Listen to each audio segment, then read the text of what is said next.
Welcome to LOTC Presents Black Glove Mysteries, where every other Friday we will take you on a journey through Italian cinema, specifically giallo, but we reserve the right to take other avenues such as polizieschi, spaghetti westerns, Euro crime films. Either way, you will hear and now see us talk Italian cinema.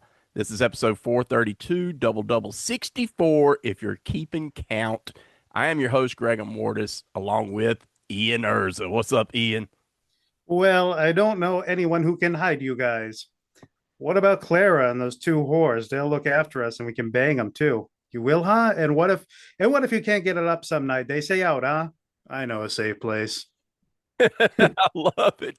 We That that are, that yeah, that exchange is literally exactly those three characters in the movie, exactly what they're all about. So, yeah. I mean, yeah. right in a nutshell. We're super excited. If you're new to the channel, welcome. We are going to be talking Italian cinema, as mentioned at the beginning, and Ian gave an amazing quote from one of the movies we're talking about tonight, which is going to be 1970. Is it three or two? I think it's 1973. It has both, but I'm actually thinking it's 73. But it's The Yeah. Boss, as well as 1975. Is it 70? Rulers of the Yeah, city and 1975, 76, Rulers of the City. That's right. yeah. And these are from Fernando Dalio, and we're super excited. We're finishing this kind of set, which was, we'll show you once again, this amazing set that Ian had gifted me back Christmas time, I believe it was. It's a great set. This is from Kino, or from Raro, I should say. And then Ian has the separate disc, which I absolutely love. So what we're looking at is the last two of this set. One of them being the boss, which is the final of the what they call quote unquote trilogy of the kind of the Milano Mullally trilogy, which was the first two, Caliber 9, as well as the Italian Connection, and then the boss kind of go together. And I think Henry Silva is the glue that definitely puts those together. And then we'll be talking about Rulers of the City. And as you just saw, Ian's got his Rolling Rock rolling over there. I love it. Every week it's kind of a different beer. Last Yeah. last time I think it was Coors Banquet, and it was Colt 45 before that. So I just go through a different gauntlet of different kind of beers that I feel like drinking, I guess. So Right. I yeah. love it. So we're super excited. Once again, we'll be talking some Italian cinema. And at the end of this Black Glove Mysteries, if you're listening on audio form on your podcast platforms, we'll get into Mortis Vision with the Mortises, and we have special guest Chris Bartoli on. And we're going to be talking some Into the Dark from Hulu, four movies over there. So super excited. So with that said, let's get into this episode. Super excited, man. Once again, we're looking at The Boss from 1970. I'm gonna call it 73, as well as once again 1976 Rulers of the City. And as like we always like to do, I'm gonna head it over to Ian. Ian, take it away for the plot synopsis, and we'll start breaking this down. All right, so I'm just going to take this from the Raro Video Blu-ray. Based largely on real people and actual events, Fernando de Leo's action-packed film, the final part of his Milieu trilogy, is his boldest commentary on corruption in the criminal underworld. A bomb attack in a cinema in Palermo kills all the members of one mafia family except for Koki. Realizing that the instigator of the bomb attack is Daniello from another mafia family, Koki is determined to seek vengeance. Lanzetta, played by Henry Silva, a hired killer employed by Daniello, is told to assassinate the rival family. Following Lanzetta's successful hit, he finds himself in the midst of the ensuing gangland war, with Daniello attempting to turn him into the police, his boss's daughter kidnapped, and the rival gang looking for revenge. Boom, boom, boom. What a fun movie, man. Let me say right off the bat, we keep it semi spoiler free. There will be some spoilers, and we do have calls typically at the end of the episode or sometimes, so we can't control what comes in on calls as well. So sometimes there may be spoilers on that. But I've got to say, man, this one has some really great shot sequences. I'm talking squibs and just shooting sequences in a lot of fun, a lot of just back and forth twists and turns where you think one thing's going one way and then it goes another way, and then it's just like a lot of double, triple crossing. And I absolutely had a blast with this movie, man. So did I. I mean, this is one that's gotten better for me every time I watch it. Because, truth be told, the first time I watched it, I found it a little bit confusing. There are a lot of moving pieces in this. Oh, And it definitely, I think, takes more than one view to get it all straight. This is what I had to say on my blog about it, and I do think it's one of my better sort of openings for a review that I've done on my blog, which I haven't written on in quite a while. I should probably get back to that eventually, but anyway, the opening thesis statement of my blog went like this: a movie that shows just how futile and phony the so-called honor is between mafiosos. Time and time again throughout this film, one mafia boss or hitman will do just about anything for financial or self-preservation purposes, which is really what being a criminal is all about. There is no honor about in it. It's all about who gets rich or who gets dead or who removes who from someone's way. Well, there are some violent shootouts in this film. It's great blood because the best part about this is trying to point out who the next person is to betray someone. This movie is a spider web of who is against who and whom is trying to kill whom at certain points. Henry Silva is awesome as the one mafia enforcer who is always one step ahead. This also features a great piano heavy electric guitar and drum score from Louis Bacalov that gives the movie a signature soundscape. I would encourage more than one watch of this film or taking notes, as it is hard to keep track of who is who and their motivations all in one watch. Couldn't have said it no better, brother. I'm telling you right now, you nailed that on the head. I've only seen it one time and I loved it. So I know with the second viewing, this thing's going to really ramp up. Like you mentioned, there is like those spider webs because there is so much going on, Yeah. um, following different characters, right? So Henry Silva, I think, does tremendous in this movie. I think he is so good in this movie. Well, I like that he's just very cold in this as this sort of mafia hitman because like right away however many minutes into the movie, I mean we see him at first at the movie theater where he's got this Wow. grenade launcher on this rifle just launching grenades into this theater, and then he uses a silenced pistol. I think it's a silenced P38 Mhm. to kill a couple more. I think he's using a silenced Luger at different points of the film too. He's using the two. I think he's using both guns the German army used in World War II for their sidearms.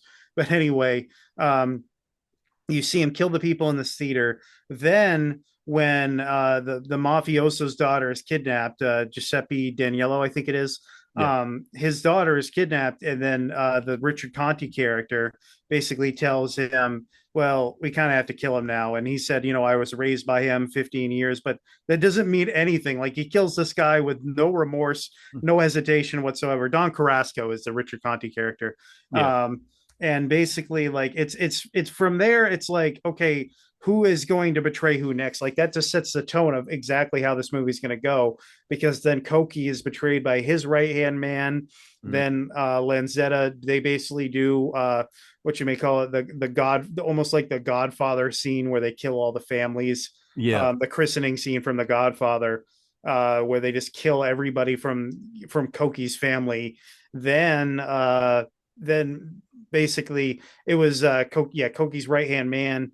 Then you have the I can't remember, Pignataro, the character Marino Masi plays, Mm. helps out Lanzetta against corrupt police commissioner Tory. So there's all of that going on, and basically it's like, okay, who is like, it seems like him and Tory are going to make a deal, and then it's like, no, he just kills Tory anyway. So it's like all the time it's like basically all these handshake deals that just get broken all within 5 seconds. Or Yeah. it just happens so quickly, all of it. Yeah, I feel like in these type movies, which are dealing and what we've seen in this trilogy so far with Caliber 9, Italian Connection, is it's focusing on the mob and the mafia. And I feel like that was something that was probably prevalent. Like you always had somebody making a deal, right? So other than the Don himself, you never knew who was going to, come out and maybe take a better deal. And on top of that is I kept telling Pearl through the whole movie, I was like, dude, how would you sleep, right? Like you would not be able to trust anyone in this profession. And even like somebody like Henry Silva's character, Linzetta, it's like you try to close your eyes at night, but you never know who is even beside you is your friend or no friend because you have no friends in this movie, none. And I just thought it was interesting to watch that. I think that's why I like these type movies. I love The Godfather Part Two.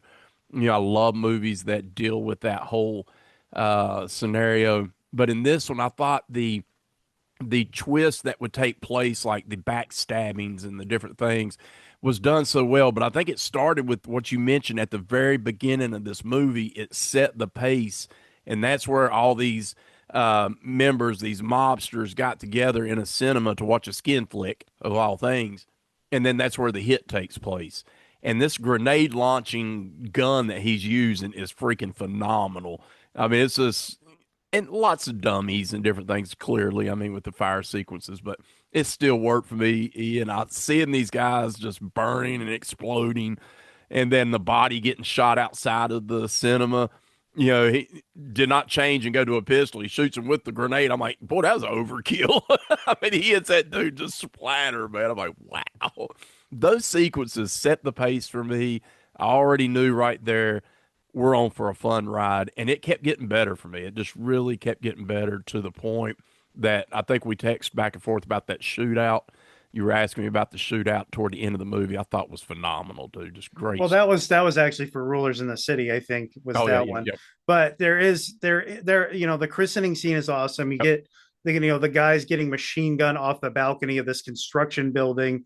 You get one of them getting stabbed around the corner, just gets ambushed around the corner. You get one of them falling into a pool. You get the guy who's, with some prostitute or something, gets shot a bunch of times. That actually echoes Mo Green's death in The Godfather really well. Yeah. Um, but that was one scene. Then you have the both shootouts at the end. The one where Tori gets killed, where the camera's just going crazy. I mean, that the camera's moving like crazy in that scene. Then you have the scene where Pignataro infiltrates Don Carrasco's place, kills him, and then kills a bunch of the other people. And he gets some assistance from Lanzetta there at the end, which I thought was pretty cool.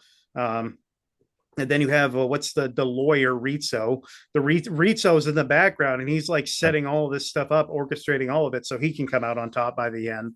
So I Right. thought that was interesting too. He's like the most conniving of all the characters, but Yeah, his character's so under radar, yeah, which I thought was interesting. That's Corrado Gapi. Yeah, his character, man, he's a sleazeball, man. I mean, yeah. doing what he's got to do though. So, but I loved it. And then in between all of this, in between all the twists and turns and people, stabbing each other in the back, we get the character Irina Danello, who is the Don's daughter, who they kidnapped because of what Lanzetta did at the beginning. She's played by Antonia Santielli, who only acted in a few roles, and then Yeah, she was like a model turned actress. Yep. we got her, who turns out to be a nympho. So we got this scenario going on. So wow, I mean, just a just a lot going on in this movie. The kidnapping I thought was going to go a different direction because they basically kidnapped the daughter and just that whole scenario where you had Danello's dad, being like a dad would be, so distraught and sending Lanzetta, said, please go get my daughter, bring her home. And then the main boss is like, no, you can't do that. If we do that, that could cause this. And oh my God, it was just so much. Yeah, and if we send money, that makes us look bad, that kind of Right. stuff. I Yeah. mean, and then you have her later on being like showing no appreciation to her father But, whatsoever, just being like, I'm going to use his name because I can for yeah. clout, but Yeah. really, I don't like him very much. Definitely don't appreciate him much. Well, that's true So, because it's even mentioned in the movie when the kidnappers, I guess we'll call them the quote unquote bad guys in the movie, have her kidnapped. They're even mentioning like you've never had to work for anything, and she admits to it, like, I get whatever I want. And but she is very ungrateful, and we find out, she really didn't care much for her father, but other than the money side of things. And what a movie. What a freaking movie, man. The musical score you mentioned, I thought was really good. I loved the strings and the different things in the music. I was having fun with that too. Um, but man, dude, I'm telling you, the shootouts, the grenade launcher thing was my favorite. We got the explosion at the end of the movie, which was the ultimate twist that I thought was awesome. So many good things in this movie to talk about that are fun, dude, that are just fun to watch. A ton of nudity in this one. The Santilli, the arena girl, never kept her clothes on in this movie, other than no, a bikini at one point, and then after that, she's naked the whole movie. And you're like, what in the world? And she doesn't mind kidnappers having their way with her either. It's almost like she welcomes. no. Give me some whiskey. Not the whiskey. Like, what in the world? And I knew instantly from that moment when she says, give me more whiskey. And she looks at the guys. I'm like, what's going on here? And the next thing you know, there's like, this rape scene going on, which is not, turns out to not be what you think it is. And then she's enjoying this stuff. And you're like, okay, wait a minute. This is weird now. So now we know why, because she is a straight up just nympho. Uh, and she likes that kind of scenario. So, you know. So it's I don't know where to go with this, Ian. I don't know. Let's follow Lanzetta for a few minutes. What did you think of Henry Silva in this movie, though, compared to, say, Caliber 9, the Italian Connection? What did you think of his character in this one? It was interesting to see him be cold and then show a lot of like angry emotion towards Santilli's character. Mm. Like that one part where he's like, I've been in between your legs for a week or something like that. And he's like, it's making me soft. I mean, we saw him do something similar in Private Prostitute, actually, where he plays a very cold hitman character Mm. that has this way of becoming angry, or as this sort of thing bringing out a rise in him, this sort of sexual energy, I guess you may call it. I mean, in this, I think he's arguably at his coldest because of what he has to do, to Don Giuseppe Daniello, and then that part. I love that part when when he gets her back, when he gets Santilli's character back, Mm. and he just comes out with the car and just hits this guy and breaks the car right in half, like Oh my! literally right in half. I've never seen who can hit a car and break it in half like that, dude. I've never seen that before. God. Supposedly he gets the young guys to rally around him, though he does say at one point, he's like, I'm taking over for Don Carrasco, and all the young guys, supposedly probably all the ones that helped him out with the christening, Yeah. are going to follow him. So that I found was interesting, and you could believe that he would get people to rally around him for Yeah. sure. He has that kind of charisma and that kind of leadership, at least in that one scene where they're preparing to all do it. They all end up being alive when it's all over, so why wouldn't they want to follow him, I guess. Well, yeah, and you need a heavy hand, and you can, you're going to follow that person that can handle himself, and he clearly can handle himself. So, I would, if I was in that scenario, I would definitely back him, because I'm like, hey, if I'm gonna survive, I need to be with him, not against him. And so I could totally see that, man. That scene where you talk about the crash, though, the car scene was freaking out just out of nowhere, Yeah. smash, and I'm like, what the hell? Who manufactured this car? I want to know what the world happened, because it just splits in half and explodes, and I'm like, what a great scene. There is too. We got to talk about this. I think we should talk about Koki's character, man, because I love his character. And after the initial cinema thing that happens, the explosion, we got that scene in the morgue where they're kind of examining the bodies. And that's where we have that hysterical moment where the one guy's brother's in there going nuts, and Koki comes in. And then we got the inspector, the inspector comes in, and he's like, shut up and you get out of here, and y'all move on, go. Who says that? They're mourning somebody, they're checking out bodies, like, y'all go find somebody. I would never think that would ever happen anywhere, but whatever. I guess in Italian cinema you can do that. But I found that hilarious. But at the same time, it's when you kind of find out who Koki is, and Yeah. and we get to know, okay, Cookie's going to be the guy that you're going to follow through this movie. And what a tremendous actor, man, Pier Paolo Capone. And I don't know if you caught the documentary that's on this Blu-ray. Yeah, I did. He was all over it. He was, and I love that, because seeing him, I don't know when that was shot. That was several years ago, you could tell. But it was interesting just listening to him. Of course, you had to read subtitles, but I thought the documentary was okay for what it was. I really enjoyed his take on the movie, and how he had to get himself into certain moods, because he has to play he plays a ruthless guy in this movie, right? He's a really hard nosed, bad dude that is not his, I would say, normal. So having to get into that character could be kind of hard. But everybody on that documentary was talking about, and I know you caught on this, was Fernando was a low kill, just smooth guy that he's a different type director than a lot of these guys, I'm sure, probably. Yeah, I've never heard anybody say anything bad about him. I mean, we've heard bad stories about pretty much every other director that we love. Most of the time, people have good things to say about people. I guess except for Ricardo Freda, most of the time people say bad things about him. Yeah. But most of the other directors they'll say good things about. But every once in a while there'll be someone who's who will say, "Oh, I didn't like working with Dario Argento," or "Dario Argento had a hard time working with this person." Yeah. Same thing goes for Lucio Fulci. Whereas DeLeo, it seemed like everybody seemed to like him. It really, that's true. And by the way, happy birthday to Lucio Fulci today. Yes, I don't know how old he would have been today either. I it would have been 98. 98. Okay. Yep, So Lucio Fulci, and then I always keep right by me, by the way. I always keep my Lucio Fulci bobblehead. nice. I love this thing. This was from Cat in the Brain Grindhouse released. Yep. Absolutely love this, and I keep Fulci by me all the time. I wish they'd come out with Argento one like that, but anyway, here or there, it's here or there. I thought that hearing these stories about Fernando was really cool, and seeing him, I think he actually had a part in the movie. It looked like I think maybe he had a cameo in there somewhere. He's had parts in some of them. Like he did have a part in Caliber 9. He was the guy on a payphone at the very beginning. He had a part in I think it was a pistol for Ringo he had a small part in as well. Like he's had parts in movies before. Nice. Let's see other characters in this one. I would say you mentioned the lawyer played by Corrado Gappi, um, and Pierre. We just mentioned Paolo. Antonio. We talked about Gianni Garco, who plays Commissioner Tori. Really distinguished guy in the documentary, and you could tell in the movie too. I feel like he's that guy that would never be seen without a suit on. I would think that he like probably goes to bed in a suit. He just has that look about him. But I loved his character in this one. I love the twist in this one where it kind of goes.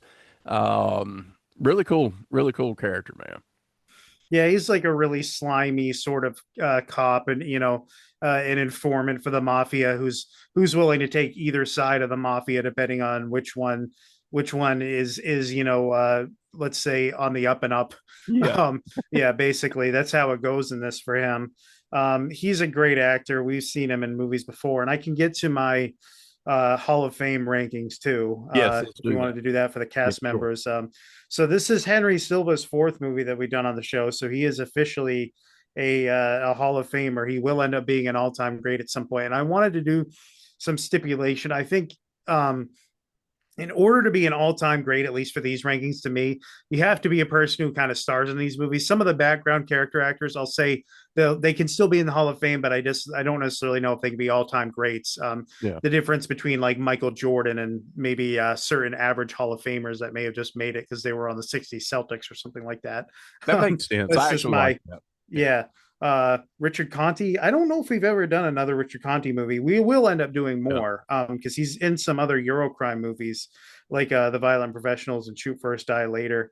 Gianni Garco is actually a Hall of Famer now because we have done Cold Eyes of Fear, Body Puzzle, Oh, and I don't and The Psychic as well. So we'll end up doing more from him because we'll end up covering the Sartana movies at some point. I know we will. oh yeah. And then let's see here. Who else do we got? Antonia Santilli. I think this is the only movie we're going to cover from her. Corrado Gaipa is actually a Hall of Famer as well because he was in Death Walks on High Heels. What have they done to your daughters? In The Fifth Chord. Heck yeah. And for the people looking, I'm on my phone, so I'm looking down at my phone to do Mhm. this.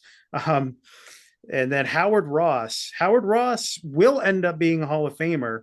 So far, I think he's got 3 films on his resume. It would be the Pajama Girl Case and the Warriors of the Year 2072.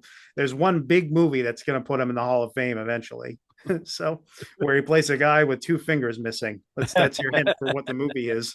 Um, Marino Masi, I believe, is just an all-star. He'll end up being something more than that eventually. I think we saw him in Phantom of Death, but we'll see him Mm. again in probably Tenebrae and Contamination.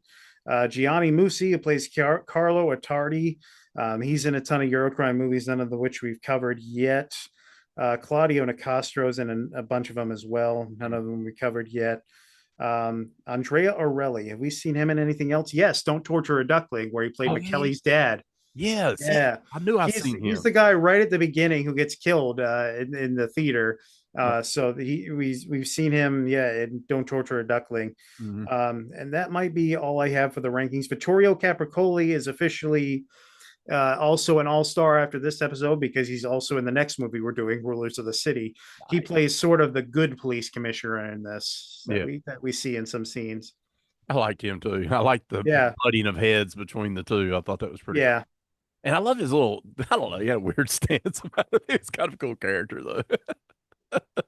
That's cool, but I love the All Stars. I love the Hall of Famers, and I love the stipulation. I think it should be mentioned because there are a lot of actors that are kind of bit parts and whatnot. And so I kind of like what you're going there, man. That's really cool.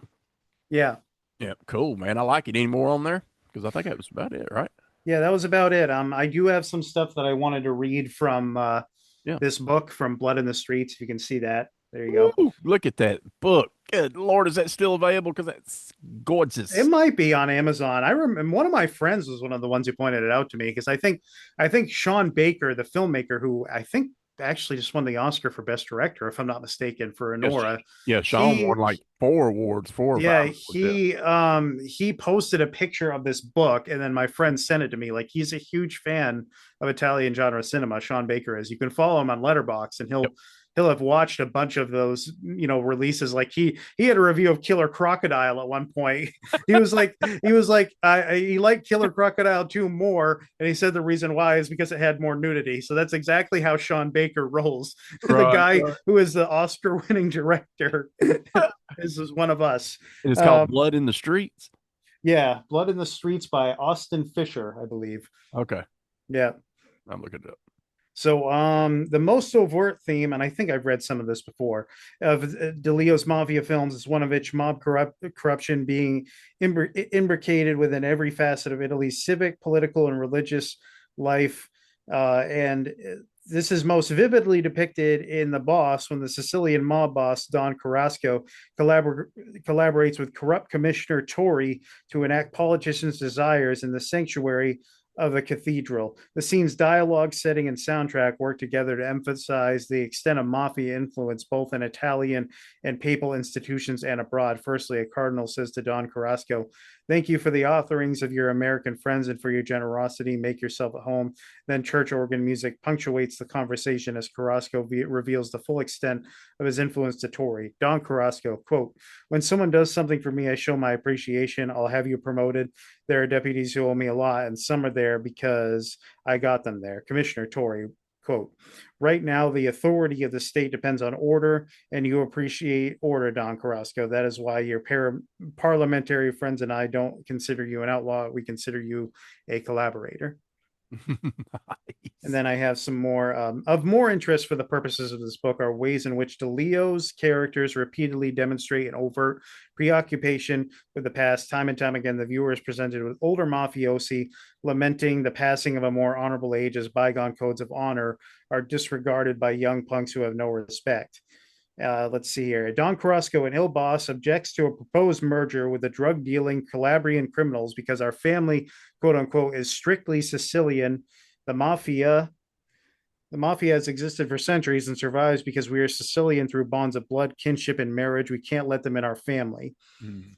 So, and then it says in a more Kavidic vein, in Rulers of the City, the old timer Napoli lectures a young criminal about his years of training to be a pickpocket, but is mocked because bag snatching from a scooter is a more modern form of street crime. He later rants that the fun has gone out of being a criminal nowadays because modern thieves and kidnappers are idiots. I love it. The book is still available for twenty four ninety Nice. five on Amazon, and I think you can find it on eBay too. So the picture image is not on Amazon though. It says still coming, but paperback. But And then it nice. says Commissioner Tory also talks about sort of I can't remember exactly what this is about, but just how the mafia has changed. And he says when he says that Sicily's mafia bosses are being forced to move north and are leaving idiots to fill the power vacuum, thus causing chaos in Palermo. I remember that moment of the Yeah. movie too. Yeah. And then I'll have one last one here. The laments of DeLeo's old timer mafiosi are also aimed at more recent developments presented in the films as signs of licentious young generation with no respect for tradition or family ties, such as the growth of student militancy that had started in 1967. And Il Boss, the kidnapped daughter of Don Daniello, reveals herself to be a student anarchist as well as a drug addict, an alcoholic, and a nymphomaniac, admitting to sleeping with professors and criminals and ecstatically cavorting with her captors while her honorable elderly mafioso father struggles to set her free. Nice. Man, I got to get this book, bro. That looks like about 400 pages. Am I Oh no, exaggerating? it's not. No, it's actually a fairly small book. Really?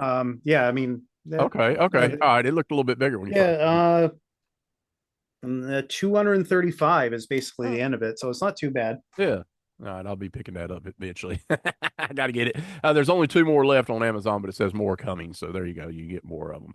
That's cool, man. I appreciate the quotes, man. I love hearing quotes from movies because you can see it, right? I can see it in the movie.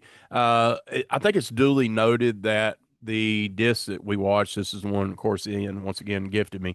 On the Blu-ray, they give you the audio version of either going English or Italian. I did an English on this one as well. I The did it for dubbing, Henry Silva. okay, the dubbing was not that far off, so it wasn't distracting in this one, as I mentioned way back in Caliber 9, which was really distracting, but in this one was actually really good. But you can watch both versions if you buy the disc, so that's always a good option, right? Sometimes watching English and then go back and watch an Italian or vice versa. I appreciate that they give you those options for sure. So I think it's a really good disc to own. Yeah. What do you have on Dubbing Corner on this one? So Edward Mannix is dubbing Pierre Paolo Capone as Cokie. Frank Von Kugelen is dubbing Howard Ross as Melendi. Robert Spafford is dubbing Andrea Orelli as Don Antonio Attardi, the guy at the beginning. Yeah. Michael Forrest dubs Gianni Musi as Carlo Attardi, his brother. Edmund Purdom dubs Corrado Gapa as the lawyer Rizzo. And Edmund Purdom, we're actually going to see in the next film, coincidentally. Nice. Ted Rusoff dubs Gianni Garco as Commissioner Tori. Okay. Yep. Nice. Was there any standouts to you that really like dubbing wise, somebody that you just knew immediately, or did you? Well, Ed Mannix's voice is always the giveaway, just because I've heard, and Frank Von Kugelen, truth be told, those two are always dead giveaway because Von Kugelen always dubbed Tomas Milian in a lot of his roles, including an Almost Human. Mm, Ed Mannix dubbed Jack Headley in New York Ripper. So that's a voice that I've heard many times, and I always go back to that movie for that. Forrest dubbing Gianni Musi is a big one too. Forrest dubbed Mauricio Murley in a lot of the Eurocrime movies, so he's a voice that you would know. Edmund Purdom also, just because he's played some pretty iconic roles, including the Dean in Pieces, among others. yeah, that's cool. Looking at the end of this movie without giving away necessarily the ending. Once again, we may have some calls that actually give it away. If they do, I'm sorry, there's nothing I can do about that. But without giving away the full ending, this movie ends with a to be continued title card. And it's like, okay, and then we never get a continuance in. We Well, never. I don't even know if he was doing that in terms of making a sequel. I think his point was this whole mafia cycle of blood, violence, and betrayal is going to be continued. That's my Wink, idea. wink. Yeah, it's almost like an allegorical to be continued. Yeah, yeah, totally. I just love the way it just kind of ends and you got him looking at the camera. I thought it was really cool. Giovanni Gioia actually sued the production company of this one because of his character being in this movie or his name being mentioned, and then that was eventually dropped. Yeah, it's mentioned, I think, in the Italian dub specifically. Yeah, I not think in the either English dub. Not, Koki or Tori goes on a rant about different like mafiosos or something, and his name is mentioned. yeah. And of course, that was eventually dropped, and nothing came from that. Let's see, anything else in here? You mentioned Luis Bacalvi's soundtrack on this on the score, and he actually was in Caliber 9 score as well. So we do have a continuance there. What else you got on the boss? Nothing I can think of. I think we went over everything that I could have possibly gone over. I mean, I wanted to make it a point to read some stuff from that book because I thought it would be interesting, and it's been fun going over this. This is a really good movie. Yeah, I thoroughly enjoyed it. A tagline for this one's "Killers versus Killers," and here I love this. We didn't mention this. We got to mention this because we always talk about this was not a giallo. Now this is not a giallo in any form, but we got to mention this because we always talk about certain things being in Giallo films being the J&B bottle. We got the Astor cigarettes, these things, right? So in this, we have a scene that you mentioned, Ian, and I was 100% backing on you. There's a scene where an individual comes into the room where these kidnappers are at, and there is a stack of J&B boxes that made my eyes get this big. I was like, dude, I want a box of J&B right freaking now.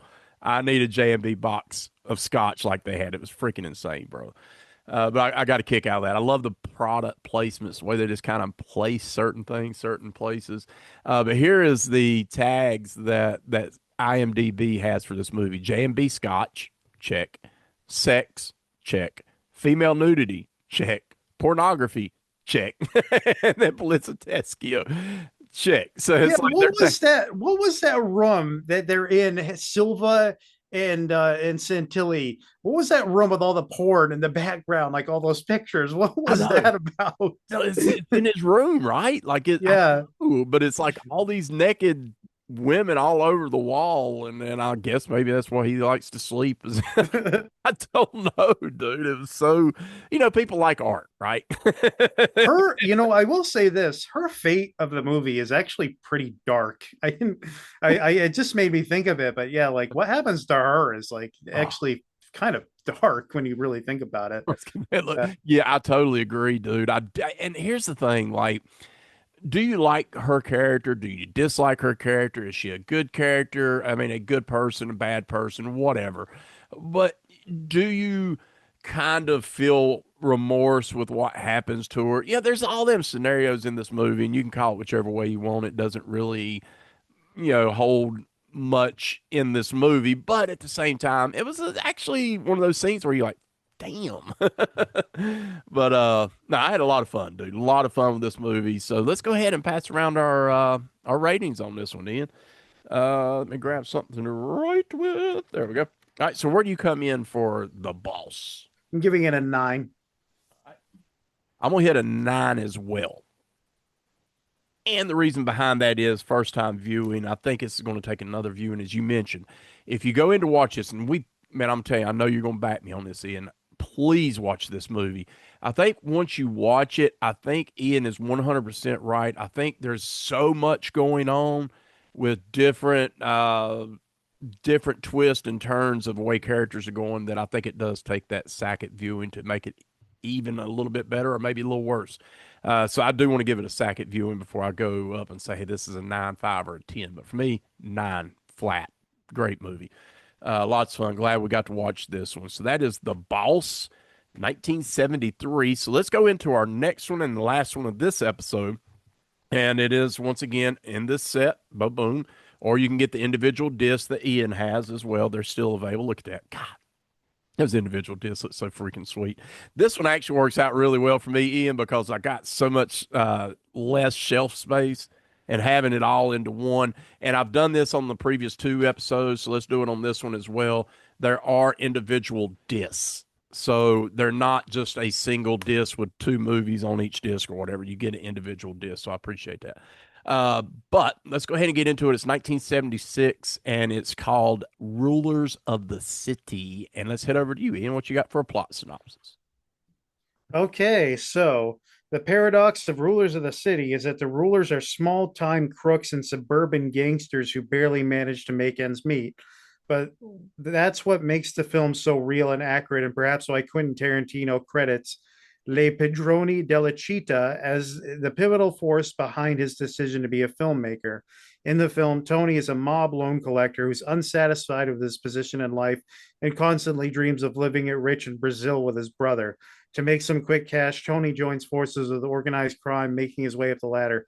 Together with Napoli, another mob enforcer, Tony hatches a plan to con mob boss Manzari, aka Scarface, played by Jack Palance, out of a fortune. But Manzari isn't about to let that happen. Dum, dum, dum. Once again, first time viewing for me. I think you had texted me early on saying you love the characters of Tony and Rick. Tony, Harry Yeah, Bear. it's like a really good buddy movie between those two. Perfect combination. Harry Bear plays Tony. He's a German actor, and then you got Al Cliver that we know very well, Ian, from so many good movies that we know, Zombie and your favorite movie, The Beyond, and many other. Yeah. Also, one of the kings of post-apocalyptic films because he's in several of those that we watched as There well. you go. Yeah. This movie, man, is for me as a movie.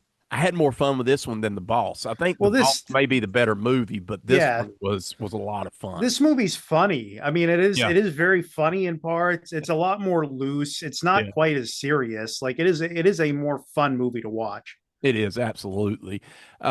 This is also known as Mr. Scarface, and Mr. Scarface is played by none other than Jack Palance, as you mentioned. He plays Manzari in this movie, and we see that opening sequence where we got a fight take place, and someone dies with a boy watching, and that plays out in the movie. We find out who this boy is later on at the end of this movie. Um, Tony, once again, I thought was tremendous. I want the Puma GT. It is a Puma GT dune buggy, basically, that he drives in this movie multiple times. It's awesome. It's red. I want that freaking car. I looked it up. I was like, Puma GT. I want a Puma GT. And the only things I kept seeing were just regular Puma car. I didn't see any dune buggy type cars. But regardless, I really love this movie and I love this car. And the fact that in the documentary in this one, if you didn't get a chance to listen to it, I'll spoil a little bit of it. In this one of the characters had mentioned that Harry Bear, playing Tony, had a very bad case of hemorrhoids and that he was constantly having to jump in and out and sit in this car. He was jumping, man, he gets in this car so many times. This is like Thing from Another World with the door closing. He's always getting in and out of this car and having And you hemorrhoids. know what I will say, it didn't show in some of the scenes because Oh, it looks like all three of the stars of this movie did all like a lot of their own stunts. I mean, maybe not Al Cliver on the motorcycle. That was probably somebody else. it was. But yeah, it was a motocross champion, wasn't it? Yes. Yeah, from what I remember. But still, a lot of them are doing their own stunts. And like Harry Bear is doing a ton of acrobatic stuff in this. Like he's doing parkour before that was a thing. You know, Yes. like they establish him right away as a badass and like a ladies man and everything, like just a guy you'd want to be Yeah. basically. um you know, he goes to this guy, this older gentleman who's I'd say much bigger in stature than he is, Mhm. and he just beats the crap out of him like looking to collect his money. I mean, he's doing all these things like he's dodging shots, he's you know running off the walls to kick him, like he's doing all this crazy stuff. And then we later see him fight three guys at once where he basically just dodges them and punches them a few times and that's about it. But it's like they establish right away that this guy is a heck of a fighter. Yeah. There was three, and now there's none. Yeah, that's later on. Yeah. That's at the one towards the end where there's a Yeah. really good chase scene across the streets of Rome. Awesome. This one takes place in Rome and not Milan, I think, and you can tell that you know the infrastructure and the landmarks look very different. Yeah, it was funny. He wears this shirt, Tony wears this shirt Brazil, and it's Brasil because that's the Italian way to spell Brazil. But here's the thing. I text you, I said, what is the significance? Like they mentioned Brazil a million times in this movie. And I was like, did they shoot some of this in Brazil? Were we getting money from Brazil? Brazil is in a lot of posters and a lot of maps and a lot of just everything in this movie. Brazil has got its stamp everywhere. And there is nothing in this movie that says, other than the fact Tony wants to go stay with his brother, right? But as a filmmaker, why are we concentrating so much on Brazil in this movie? Like, did they back money? Like, I don't know. Like, dude, I just was questioning, like, why in the world Brazil of all places? And why is it everywhere, just plastered everywhere? I thought it was interesting, anyways. But I do love Tony's character. And as you mentioned, he is a badass. But you look at him, he looks like an average sized guy, smaller than I am, walks in, but he's like the Rocky of back in the day going and collecting money. And dude, he may not look like he can fight, but dude, he'll whoop your ass in a heartbeat, dude. Yeah. I love that Well, about him. even that scene with Beppe, he's like Beppe looks like in way better shape than Oh he yeah. does, and he Oh, yeah. still beats Beppe up. Not easily. That's one of the closer fights in the movie, but still he manages to do it. I like that Napoli is taking bets with one of the guys at one point. He's like, Tony will win. He's smarter. Yeah. Yeah. And then he's like, yeah, now you owe me money. Oh my God, there's so many fun characters in this, and we got so many of, we got Scarface played once again by Jack Palance. We got his situation, which he becomes prevalent more toward the end. In the beginning, in the middle, he's kind of disappeared. We just know about him. But there's this scene where he shows up in a poker table, and he doesn't have enough money, he writes a check, and that's where the movie kind of takes place, is him trying, they're like, oh, you took this check, and we owe him money, blah blah blah. So Tony decides, I'll go get the money. I'm gonna do this. I'm gonna try to work my way up the ranks, and that ends up backfiring a little bit on him in as far as the family itself. Um, but man, the characters are fun in this movie, man. There is some really heavies in this one. There's some really cool shootout sequences in this one. This is the one that you had text me, and I was back and forth with you with that shootout sequence, which I thought was phenomenal, dude. I thought they really, we got motorcycle chase, we got car chase, we got everything going on that you want in a crime thriller like this one, dude. I thought Yeah, it's the, all in this like slaughterhouse area, yes. so there's a lot of like wide open space for it too. Yeah, it was perfect. And we got what was the older gentleman that's with him? I cannot never remember his name. The third one of the group when Napoli. Napoli, Vittorio Caprioli. Dude, his character. There's a scene at the end of the movie when we're at the climax and when they're doing this whole slaughter uh place in the car and the motorcycle. He's trying to shoot this guy and he like shoots like four times and misses him. And he's only He's like like, what yeah, he's not 10 that feet far away away from from him. him. He's like Yeah, pew pew and he's missing and the guy's looking around each time a bullet comes at him like, okay. he makes one good shot at the Oh yeah. end. Indirectly makes one good shot. He I gives would that say. look like, "Psst, yeah, I did that." That was awesome. It's like the harder shot that you got to make, you make, but the one that's just sitting right directly in front of you. And he even makes a mention in it when he shoots and he misses because he does it before that too. He's like, and he's like acting like maybe the sighting's off or something. Look, I'm like, 10 feet away, bro. Like, come on, dude. God bless. Yeah, this is like a Lone Ranger movie. We got a character in this movie. He was a debtor, Fernando Caroli. You remember Fernando? You remember him, Fernando Caroli? He plays the debtor. He is one of the guy that looks really sickly. Um, Oh yeah. he was also in Caliber 9. He's been in Death Smiles on a Murderer. A lot of movies that we recognize, dude. But I saw his character pop up on IMDb. I was like, yeah, I do remember him, man. Doesn't have a big part in this movie at all, but just had to mention his name, man, because we've seen him before. But what did you think of this one overall? We've kind of went all over the place. So let's kind of break it back down. What did you think of the plot of this one? We just basically have Tony doing what he's doing. Well, I like that, it's basically it comes down to him and Rick, where he wants money to be able to escape, but it's very funny how, he goes about this whole thing with Scarface, right? He basically says, "Well, I'll take the check to him," because Scarface basically asks, "Can I cash a check in the pool hall that Luigi is running?" And basically says, "Well, I'll go to collect his money." And not only does he collect his money, he ends up taking more than that, which Luigi and Beppe don't know that he takes more, Yeah. right? They don't Yeah. know that he takes more. Then he just ends up blowing a bunch of that money on like hookers and stuff like that in one night, which is very funny. Like him and Rick just blow a bunch of that money on Clara, who we see early in the film, and some others, and that was pretty funny. Normally you wouldn't see people do something like that, but how he gets a hold of this money is he disguises himself as like a tax collector to Mhm. look through his files, and then basically he has the right hand man who we saw in the last movie, Gianni Musi's character, pay him off, Yeah. and that was really funny. uh That was a yeah, good moment too, though. That really because was. it shows Tony can use his wits just as much as his fists, I guess.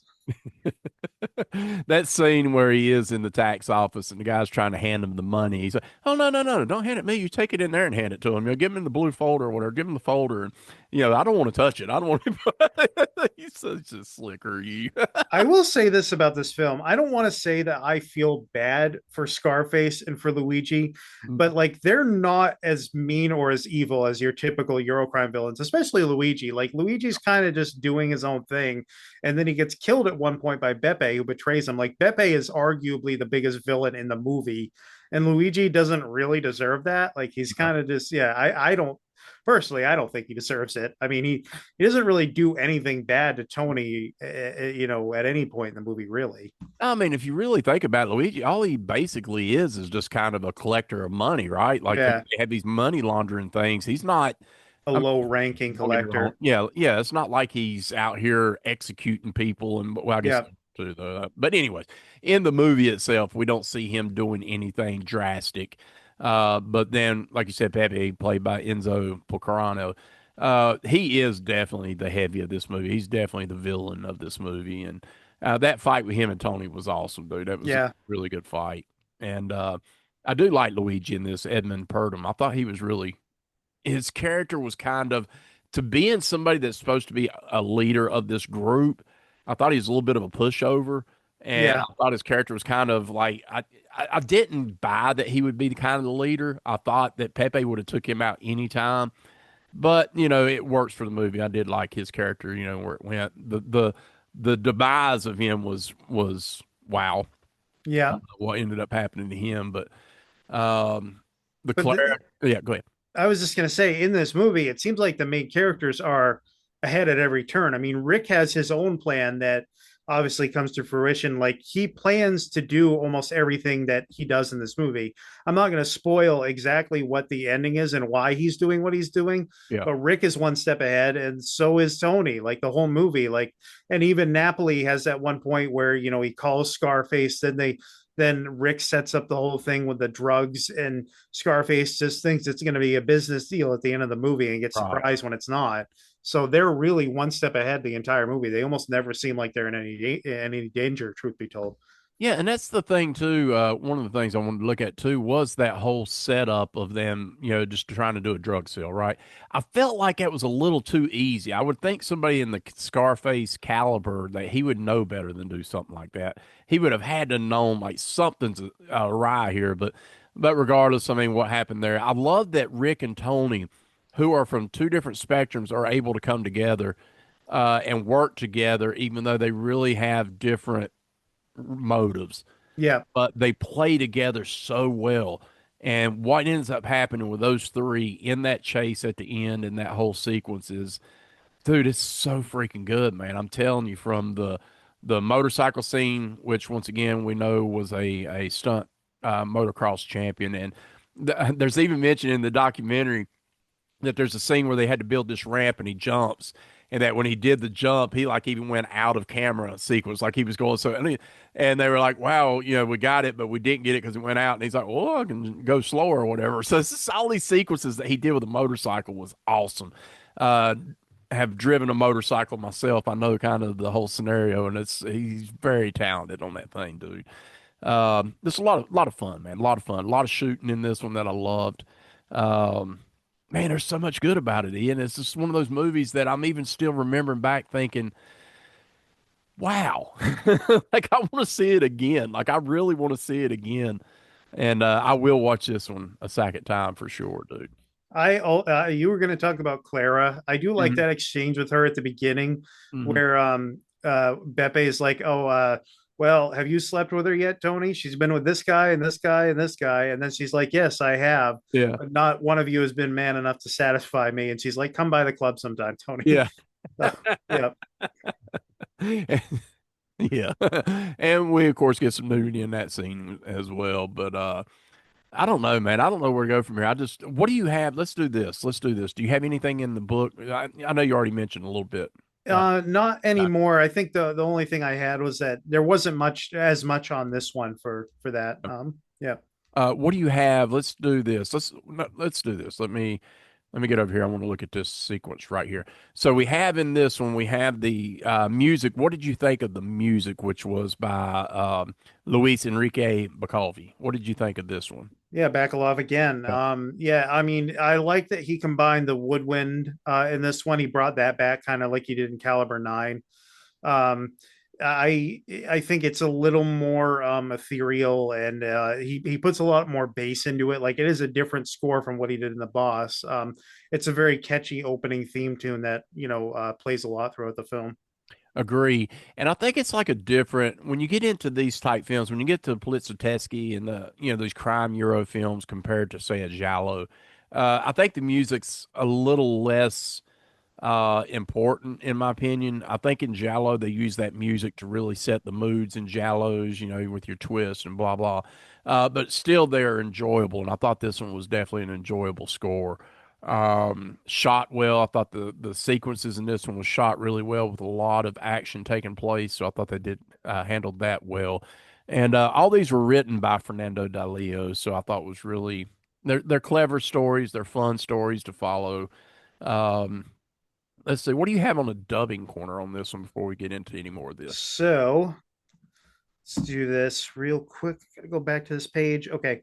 Robert Spafford is dubbing the sort of old man at the beginning that he's trying to collect from, who he beats up. I don't know if the character had a name. Andy Luoto is dubbing Harry Bear as Tony. It's interesting because he sounds a lot like Stephen Luoto, who I believe is his son. They do sound quite a bit alike. Gisela Hahn as Clara is dubbed by Carolyn DeFonseca. Al Cliver as Rick is dubbed by Michael Forrest. Let's see here. Ted Rusoff is dubbing Gianni Musi as Scarface's right hand man. Robert Summer is dubbing Beppe. So I Okay. think that might be. Oh no, Luis Cinelli is dubbing Caprioli. So he's dubbing, yeah, Caprioli as Napoli. Okay, cool, Yep. cool. I thought it was interesting on the documentary. I didn't ask if you've seen the documentary on this one, did I? I did. Yep. Okay, okay. So I thought it was interesting where Fernando mentioned the fact that Jack Palance being a actor, he is a well-established actor by this point. We know Jack Palance's name, right? And he mentioned that in this documentary that he gave him critique, like in these sequences, don't look these actors eye to eye, right? You don't because it's a sign of disrespect to talk. It's almost like you're talking down to them, right? And Jack Palance kind of took a little bit of offense to that. Like, what are you talking about? I'm an actor. I'm an actor. I know what I'm doing. Type scenario. But I think he said, what was it? I think he said later on in life he came back to him and kind of knew where he was coming at from that perspective. But I never realized that. I guess I don't know exactly where he's talking about because you're playing a character, you clearly look people in the eye when you're acting. So I didn't get that scenario, but anyway, somewhere in there he's saying you shouldn't look at somebody eye to eye like that. But regardless, man, whatever. Uh, water under the bridge. We know where Jack Palance is at in the history of cinema. Tremendous actor. So, two small time hoodlums plot to get revenge, get even with treacherous boss. Did you like the overall at the very end of this movie? Did you like the way that it went down? Did you see it happening exactly the way it happened and the way they kind of drive off maybe into sunset? Did you like that? I liked it because you don't actually often see that in most of these movies. Most of the time, they're not quite as happy as this. And plus, Two cokes in a the hand. thing about this movie is like, like for example with the boss or with Caliber 9, we're dealing with characters, well, especially in the boss, that aren't necessarily heroes, right? Whereas this, I do think your three main characters are supposed to be looked at as good guys. Yeah, I Yeah. agree. I agree 100%. What else you got on Rulers of the City? I have a few Hall of Fame rankings here. Okay. So Al Cliver is a Hall of Famer, and he will be an all-time great. We haven't even gotten to so many of his Oh movies yeah. yet. Oh yeah. He is a Hall of Famer for Murder Rock, for Warriors of the Year 2072, Endgame, and this movie, and 2020 Texas Gladiators. So actually, that would actually make him an all-time great already. So there we go. That's five movies, isn't it? One, Yeah. two, three. Yep. So there you go. Al Cliver, all time great, and Oh yeah. he'll only keep getting higher on that list. Yeah. Let's see here. Edmund Purdom, I believe, is either I think he's a Hall of Famer. No, he is an all time great because he's done Fifth Chord, Absurd, 2019 After the Fall of New York, and this movie. So there we go. No, that would be four movies. Yeah. Sorry. So Before. yeah, the Hall of Famer. Yep. Anybody? What about Fernando Ciroli? He, I believe, is also another one. Let me go to his credits real quick. Got Caliber 9, The Boss, Death Smiles on a Murderer, Watch Me When I Kill. So, and actually, after next week, yeah, he'll still be a Hall of Famer because he's Yeah. more in the background. Mhm. But we got a couple of movies next week that he's in both of them. So, Okay. yeah. Cool. Cool. All right. Well, cool. Let's look at any other characters we need to mention. I think we mentioned a lot of them. Once again, let's see. Who do we have? Vittorio. Well, we mentioned Caprioli playing Napoli. Yeah, I think we've mentioned pretty much everybody. A lot of fun, dude. This one's one of those movies I think you can put on at any time and just watch it and have fun. And you can kind of maybe miss a part here or there and then still pick up on it and still have fun. I love, love, love, love Al Cliver, man. I just love him as an actor. And as soon as I saw him, I was like super excited because I didn't know exactly where they were going to go with him. But by the end of it, dude, I just really enjoyed it. They need to find a motorcycle helmet that fits him, though. The helmet's not working for you, Al. You need to go to a tailor or somebody. They make helmets that are for extra large heads or whatever. Not saying you had a large head, but whoever was driving the bike before you had a much smaller head than you had because that was really not working for you, buddy. I want the Puma GT. Look up Puma GT and look up the Doom Buggy. I'm telling you, it's a badass ride, and you got to admit, out of cars Yeah, that we've seen in cinema, that's one of the coolest ones we've. yeah, I agree. It kind of reminds me of the cartoon Speed Buggy. If anybody knows the cartoon back in the '70s, Speed Buggy, and some of you are my age will know. Ian won't know. You won't know, Ian. You're look it up though, Ian. But it looks like Speed Buggy. I'm just All like, right. I want that car, dude. There's so many cars that I want in Italian cinema. The one that they ride around in all the time, the four door, just a little boxy car. I don't know what kind of car that is. I want one. It's not even a good looking car. It's probably not economically valuable. But man, I want it because it's in all the Italian cinema movies, especially when they're doing chase sequences. Probably because it's so cheap and you can crash them and not worry about it. But I want one so bad. But this Puma GT, I'm assuming is a Puma GT Doom buggy. Somebody buy me that. You know what I just realized I never mentioned was we have yet another car that was built with nitroglycerin in this movie when Tony takes the shotgun and just blows it up with one shot. Dude, that's right. And that was an explosion from hell, bro. Bam, bam. All right. Well, if you ain't got nothing else on this, let's go to a rating on Rulers of the City. And I'm giving this a 9. Same with the boss. I don't necessarily think it's quite as good as the first two films, but it's definitely on par with it. Just not quite there, but you know, it's just because the first two films are that legendary, really. yeah, yeah, it's a 9 for me as well. And this is a movie that, once again, I had more fun than I did with The Boss. I think The Boss was a better movie made, but I had more fun watching this one than I did The Boss. So it is a 9 for me. I can't wait to rewatch this as I take a swig of quality H2O there.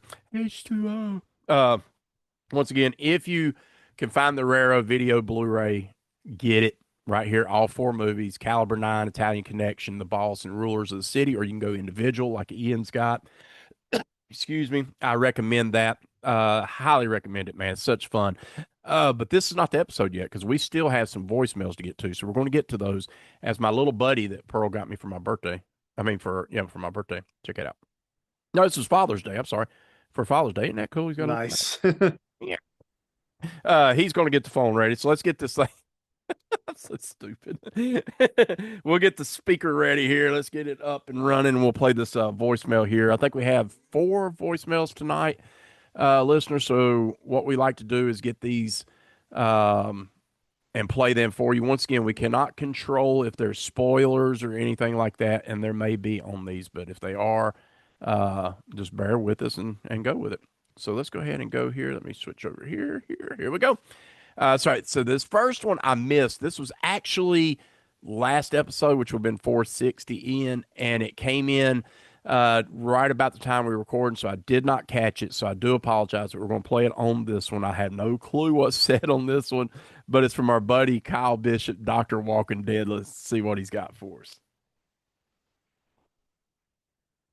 Yeah, this is for Black Glove Mysteries. Black Glove Mysteries. This is Kyle Bishop. I'm a long-time listener and all that. I just thought I have a little request. So at the end of each episode, I noticed Greg says, like we always like to say, get your jolly on. But I've never actually heard Ian say that. So does Greg like to say it and just wants to include Ian, or does Ian only say it off air? I'm just really puzzled by this. But anyway, so my request is, would it be possible to hear Ian say, get your jolly on? I just love that. I'll take my answer off the air. Thank you. Well, actually, you know where that we have an origin story for that, correct? Yes. Right. So Yes.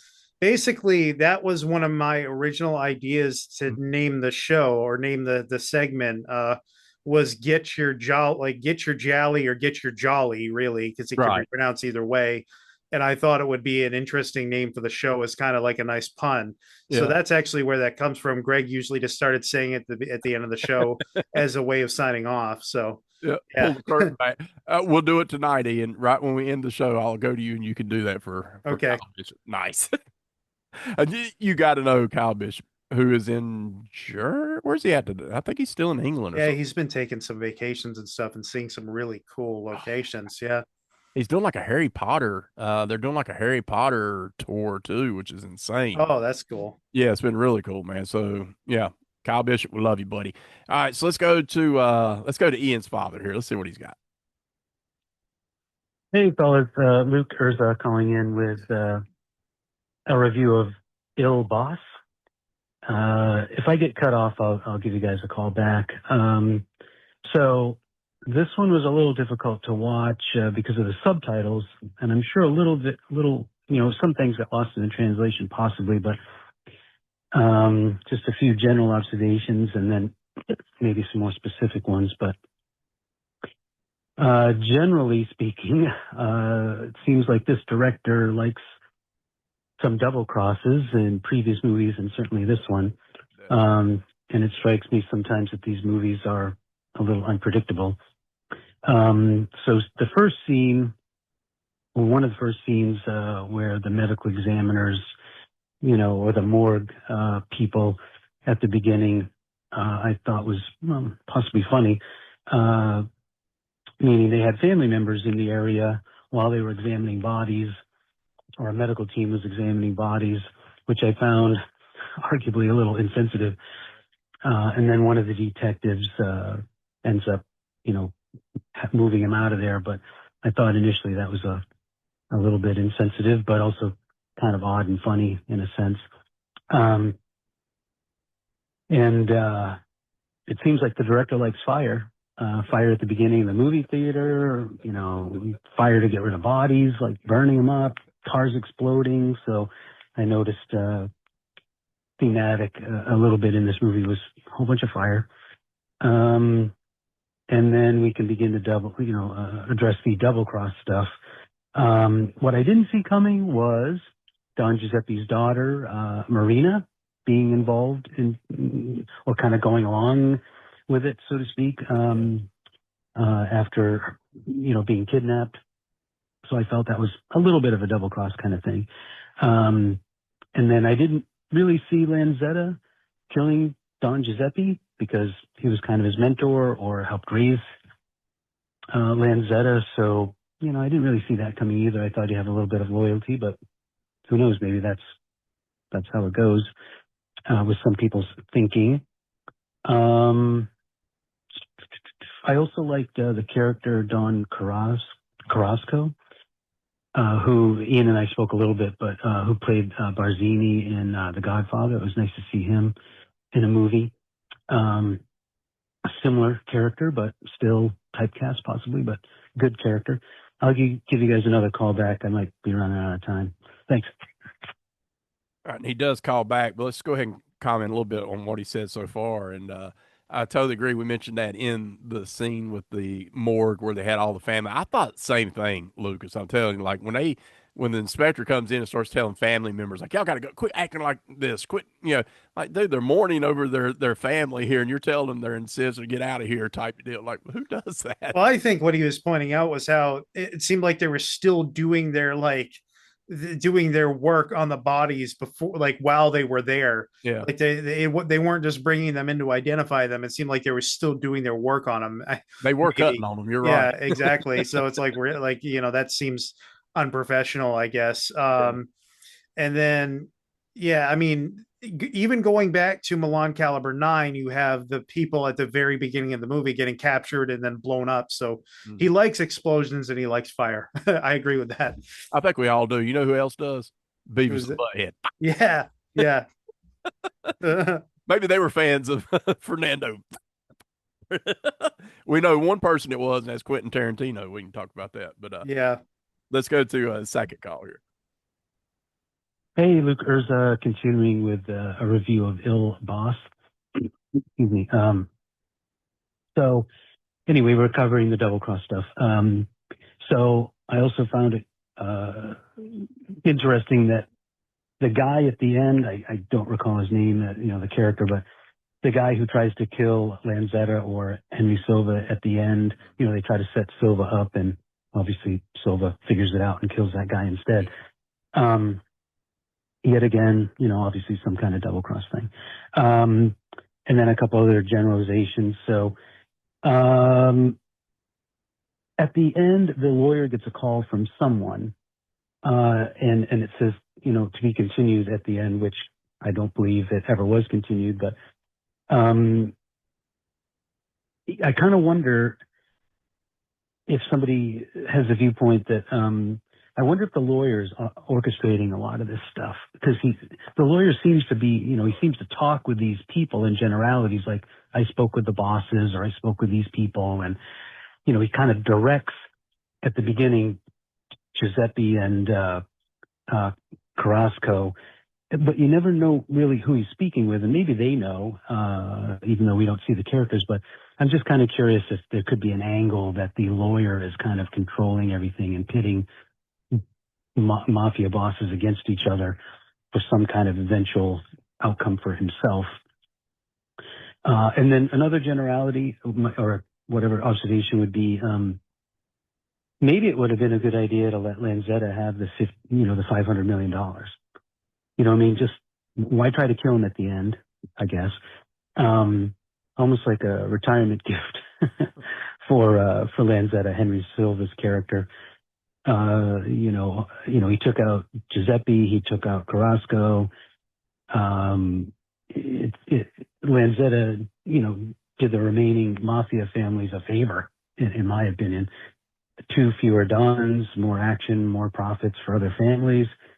They could have just let him have the $500 million, and that would be that. I don't know.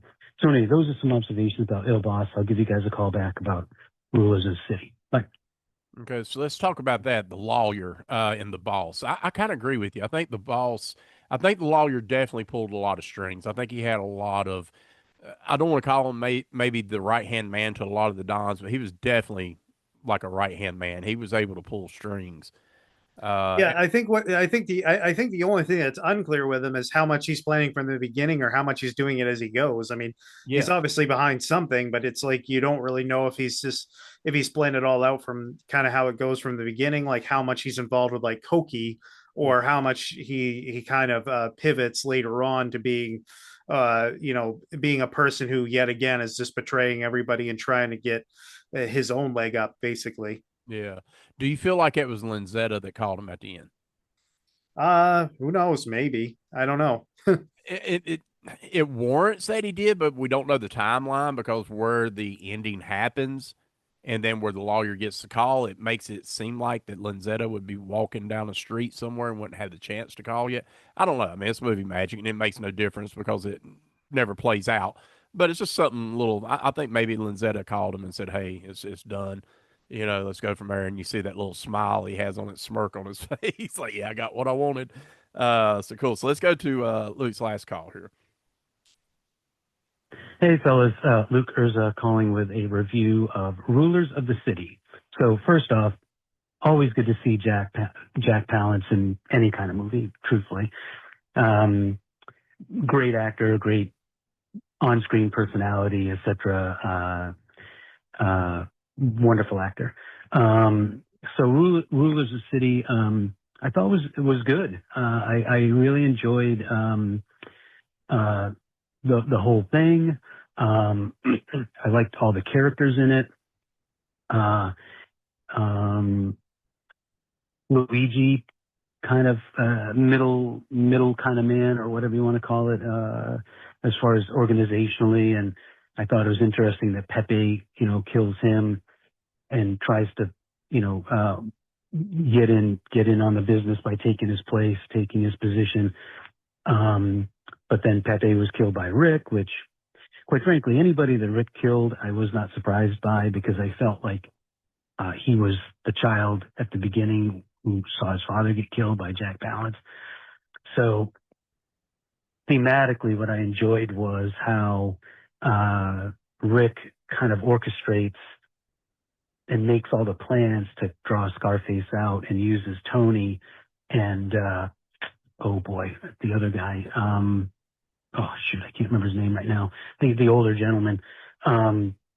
He makes all the plans, and they're kind of subtle. He's like, I have an idea, you know what I mean? And they scam the guy out of $10 million or something, pretending to be policemen or, you know, inspectors or whatever. And it all in an effort to kind of aggravate and draw out Scarface. So to get obviously revenge. This is kind of a silly observation, but the walkie-talkies those guys were using, they were huge, like huge. The antennas on them were enormous. I found that kind of comical, truthfully. But overall, great movie. And I really enjoyed it. So keep going, guys. Love the show, and I'll talk to you guys soon. Bye. Nice. Yeah, first of all, the character you mentioned, the older gentleman, I can't never remember his name either. Napoli. Third wheel. The only reason I remembered is because of Mike Napoli, the baseball player. That makes it easy enough to remember. Nice. Yeah. Yeah, I did like his character, and what he's mentioned about the movie. It is a fun movie, dude. It is a lot of fun, and we didn't mention this during the episode. We should have, or I should have. The name Rulers of the City makes sense because we have these different bosses kind of together ruling this area. I thought that was a clever title for a movie. When you look at a name for a crime crime movie, Rulers of the City don't really come out and say wow, but it actually does kind of fit the motive. Great call, man. Love hearing from Luke. Your father, dude. That's awesome, dude. I love that y'all have that rapport with each other and can, shoot ideas off each other like that and everything. That's awesome. Yeah, it seems like since the Collins became a thing, we will talk about the movies like once, like, a couple days before the episode or something. So, yeah. I love that. Well, you can also call in if you want to have your voice heard and you want us to play your voicemail and have us answer it. You can do that. 1-804-569-5682. We typically record on different days. We typically record on Tuesdays. So just letting you know that in advance, like a week in between episodes. But if you call in, we'll try to play it and we will answer you the best we can. So if you want to do that, once again, 1-804-569-5682, we'll definitely do that. And yeah, it's been fun, dude. Yeah, for sure. All right, so let's go ahead and let the listeners know, what is the next episode of LOTC going to be? All right, so we are doing Slaughter Hotel. That would be movie number 1. Fernando de Leo. We're sticking with Fernando de Leo. This is the only giallo he ever directed, to my knowledge. And we're going for his sort of comedy drama film, but it's kind of with a tinge of exploitation. 2B20. I love it. Ian had gifted me this one for my birthday, so I do have Slaughter Hotel on Blu-ray that I have not even cracked open the seal, which I'll be doing for the episode. And I had to do it as well, Ian. I had to go get that to be 20. Dude, this is crazy. Like Fernando de Leo, who I knew nothing about until you mentioned let's do these Fernando movies and you sent them. That I've got almost as many movies as his as I do of some of my favorite directors now. Yeah, that's what this 6 films. Yeah. And I actually still have I don't even know where the other ones are. I know I got a couple more Fernandos over here somewhere. So I still have, and I'm gonna make a mess right here, listeners, because I've got stuff scattered all over. There they went. And I still have like Loaded Guns. Yeah, that's another one of his. Yep. Ursula Andress, Woody Strode, Mark Perel, sort of a fun Eurocrime comedy movie. Yep. And Ursula Andress is naked for like the whole entire movie if you're looking for some eye candy. So we have that sitting over there, man. So I've literally you've made me buy into Fernando, and I'm actually enjoying it, man. He is a really, really, really good director. I hope you listeners have enjoyed these rides we've been taking down his avenue of movies. I know we haven't really been into giallos lately, Those are coming. One of them being the next episode with Slaughter Hotel that we'll Yep. definitely get into. And we still have so much down the road, listeners. We have not done Argento yet. We have not done Fulci yet, of course. God, there's so many directors we haven't even scratched the Well, surface. I definitely want to do some Sergio Corbucci at some point as well. Not giallo related. Again, more spaghetti westerns with him, but still, I definitely want to touch on some of his stuff at some point. We should probably do some more of those forgotten gialli sets as well as when we buy them. I might try to get the third one soon so we can do that. Yeah, it was the third one I was able to pick up, and I picked up the eighth one, which was the newest one. Yeah, so I was able to pick up the eighth one, but I still got to get 4, 5, 6, and 7. Yeah, no, there's a lot of them, and but to be honest, I think they've all been worth it so far. Yeah. It's been I think the quality of the films has been good enough. I mean, I don't necessarily think every film has been great, but just the quality of watching them, like how they look on screen, has been good, and it's fun to discover new things. And you know what? If we want to keep watching even more giallo, we can go to our buddy's page on Odyssey and just watch some on there. So That's there we right. go. The Giallo Realm channel has a ton that we haven't seen. That's So, right. yeah. Yeah, absolutely. Vinegar Syndrome banging out these forgotten jollies, and we love them. Once again, we're going to continue into those eventually. It just takes time because honestly, they're pricey, and Ian and I, guys on budgets, man, and we, as we can pick up these, we'll do those and all that stuff. So lots of stuff down the road. So just stick with us, and I hope you've enjoyed our roll down Euro crime and these Poliziotteschi's and different things too, man. These have been Hopefully. fun. Yeah, these are all new watches for me. So Italian cinema. We mentioned it at the very beginning of the episode in our title. That's what we were doing is this thing. So I hope you have enjoyed this show. Stay tuned after this. If you're listening on audio file like podcast platforms, you're going to hear Mortis Vision with the Mortises once again. If you're watching this, the show is going to end right here. But if you're listening to it on audio, you will hear us talking about some made for TV horror, I guess you would call it, from Hulu. Hulu exclusive, so cannot wait for that with Chris Bartoli. So stay tuned, and we'll do that. But with that said, Ian, what you got in final thoughts and your plugs for this episode? So you can find me on Facebook if you just look up my name. Same goes for Letterboxd. You can find me on Blue Sky, Twitter, and Instagram at Urzanomics. And yeah, that's about it. All right. I'll save my plug. Well, I'll go ahead and do them right here too, since we're doing video. You can always follow us at Facebook and Instagram and X, all them spots. Just look up GregaMortis. You'll find me somewhere. You can email us, GregaMortis666@gmail.com, if you have any show ideas that you want us to maybe cover down the line too. We can try to squeeze them in. Italian cinema as well. We'd welcome that. And as well, once again, 1-804-569-5682 if you want to get your voice heard and hear talk about what we're talking about on the show. We would love to hear, and we can answer your questions for sure. So with that said, we're going to get on with this episode. We're going to finish it, and I want to say this. I'm going to let Ian do it in honor of you, Mr. Kyle Bishop, Dr. Walking Dead. We're going to let Ian close out this one with his favorite phrase.